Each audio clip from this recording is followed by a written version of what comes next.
De la naissance d'un enfant au transfert d'un patrimoine, chaque situation est unique et mérite d'être bien vulgarisée par des conseillers dans le domaine. Voici la chronique des bonsconseils.com avec Éric Veilleux et Bernard Paquette, conseillers en sécurité financière chez Des Bons Conseils Incorporés. Toujours un plaisir, cette rencontre hebdomadaire avec l'équipe des Bons Conseils. Éric Veilleux qui est avec nous aujourd'hui. Salut Éric, comment ça va? Ça va super bien, vous autres? Yes, passez une belle fin de semaine. Vraiment, vraiment. 2 games de soccer à mon gars à Lévis. Après ça, du ski. Non, une belle fin de semaine. Là. C'est bien chargé, ça. On a été occupés, mais cool. occupés à faire du sport, fait que c'est vraiment pas grave. Ça fait du bien, ça. Oui, absolument, absolument. Et aujourd'hui, on va jaser de REER. On en a déjà souvent jasé ensemble, mais on va peut-être démystifier quelques trucs que tu as entendu par-ci, par-là. Rassurer les gens aussi sur comment fonctionne le REER. Là. Ben, c'est que j'entends trop encore souvent dire les REER, c'est pas bon. Les REER, tu vas payer tout ton impôt plus tard. Les REER, oui, OK.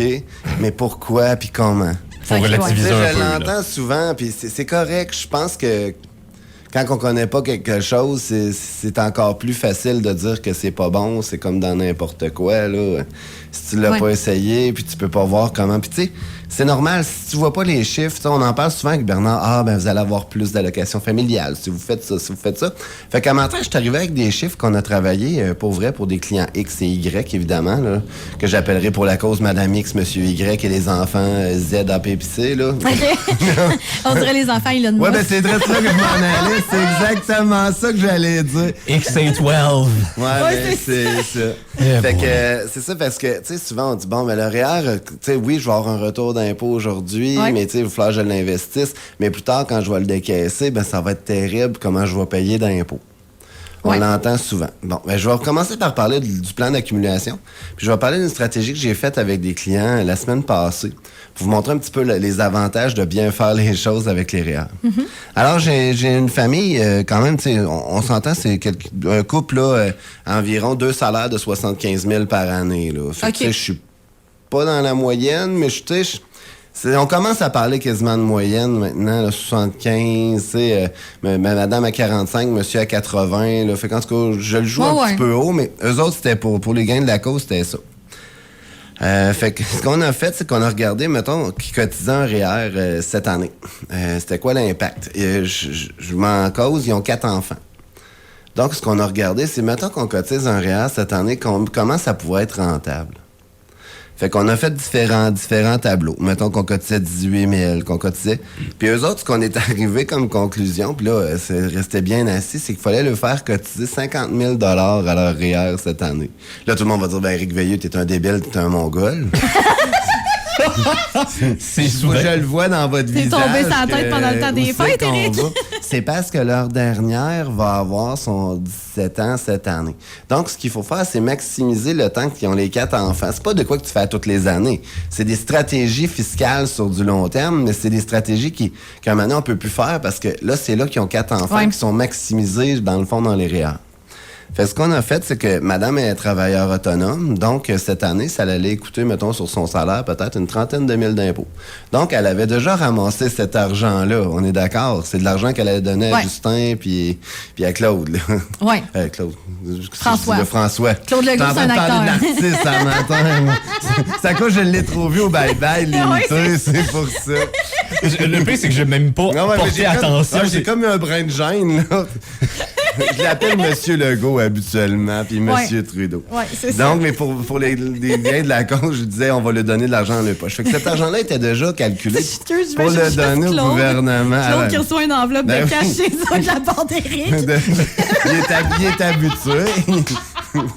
Il est habitué, il travaille beaucoup à SRC. Fait que de toute façon, les chèques viennent de là. OK, poursuivons. Allons-y. Donc, c'est ça. Fait que ce qu'on a fait, c'est qu'on a dit, mettons qu'au lieu d'envoyer cet argent-là cette année au gouvernement, on le prendra en REER. Puis, il y avait quand même de l'argent de côté dans leur compte d'épargne libre d'impôt, puis il y avait de l'accès un petit peu sur leur marge de crédit hypothécaire.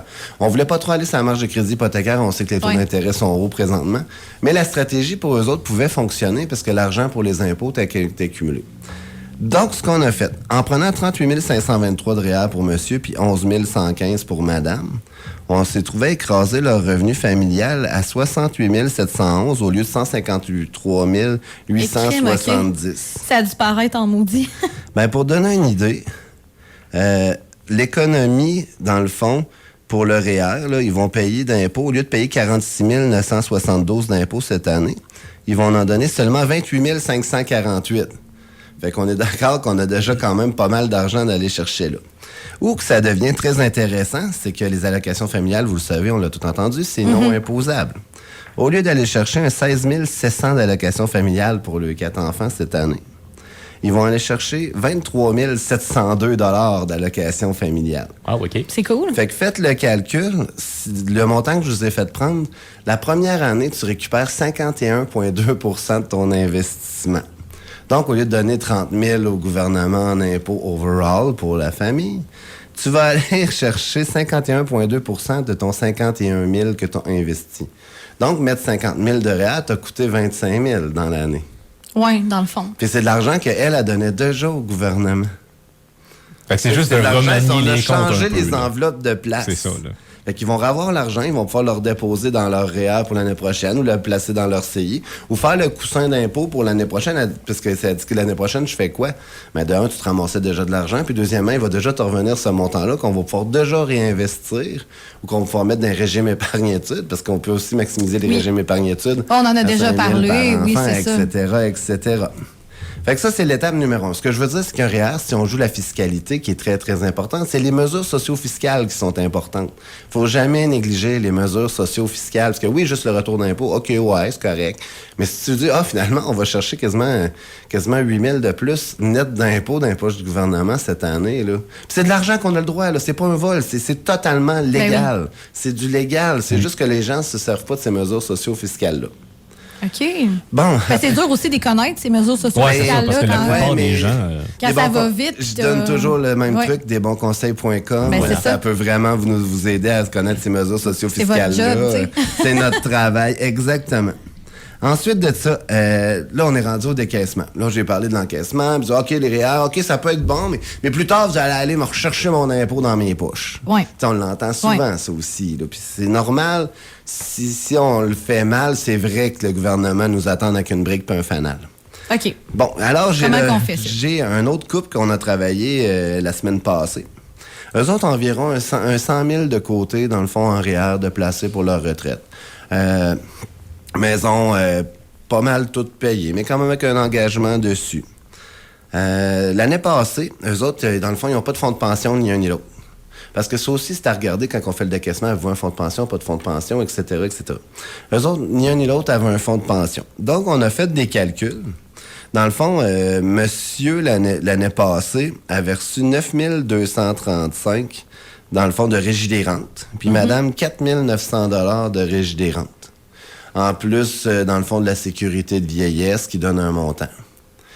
Quand on est plus bas, genre sur papier, avec nos revenus, qu'on n'a pas sorti de REER dans l'année, on a le droit à ce qu'on appelle au supplément de revenu garanti. Ça, c'est le gouvernement fédéral que si tu n'as pas assez gagné, vient te donner de l'argent parce qu'il faut quand même que tu survives.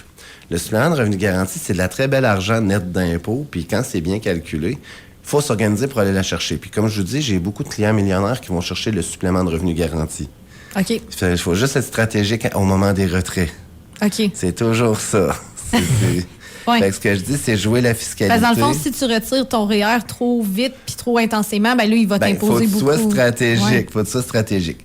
Fait que ces clients-là, dans le fond, cette année, n'avaient pas sorti de REER. Par contre, ils ont reçu leur régie des rentes. Ce que je leur fais faire cette année, c'est que je leur fais prendre un REER équivalent à 9 235 de régie des rentes que monsieur a reçu, puis 4 900 que madame a reçu. Dans le fond, la sécurité de vieillesse, le bout fédéral, n'est pas compté dans le revenu du supplément de revenu garanti. Donc, en éliminant leur régie des rentes, je vais prendre un REER égal à ce qu'ils ont eu de régie des rentes, j'annule leur régie des rentes. OK, jusque-là, je sais que c'est un petit peu dur à expliquer au téléphone, mais j'essaie de rendre le plus simple possible. Au téléphone, à la radio, mais même quand je l'explique au téléphone, c'est que je suis des chiffres pas mal, je regarde mes chiffres en même temps, je l'avais dit un matin. Par contre, il aurait reçu ces gens-là l'année prochaine avec les revenus qui ont 8 064 de supplément de revenus garantis, dans le fond. OK.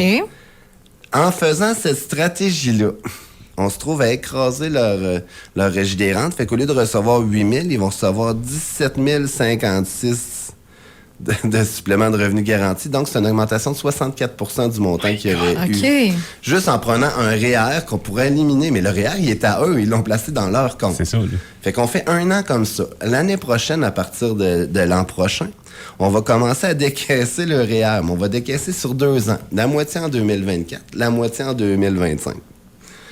Fait que là, ils vont aller chercher 25 000 de leur REER net d'impôts, puisqu'on va fractionner les deux revenus de 14 000. Ils vont payer à peu près pas d'impôts. Puis ils vont quand même avoir le droit à leur régie des rentes, leur sécurité de vieillesse. Fait qu'ils vont pratiquement pas payer d'impôts. Ils vont vivre avec du net pendant l'année. OK. À partir de l'an prochain, l'année prochaine, on réélimine à partir de 2025.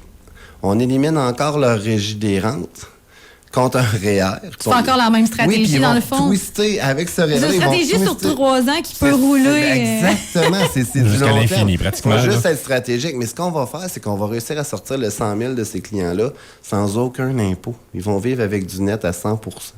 Wow.